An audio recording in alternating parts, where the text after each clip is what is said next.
చిత్తూరు జిల్లా పుల్చెల మండలంలో సంచరిస్తున్న ఏనుగుల గుంపు గ్రూపులుగా విడిపోయి పంటలపై దాడులు చేస్తున్న విషయం మనందరికీ తెలిసిందే.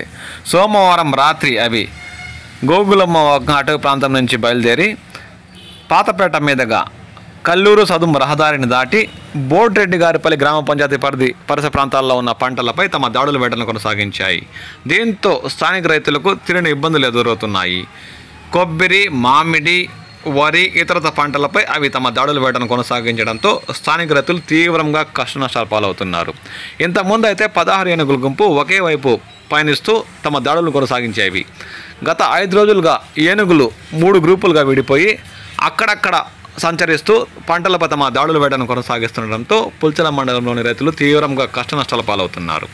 సంబంధిత శాఖ అధికారులు ప్రత్యేక దృష్టి సారించి వీటిని దూర ప్రాంతాలకు తరిమేసేందుకు కృషి చేయాలని, అలాగే ప్రభుత్వం నుండి పంట నష్టపరిహారం అందేలా చూడాలని ఈ సందర్భంగా పుల్చెల మండలంలోని రైతులు పదే పదే కోరుతున్నారు.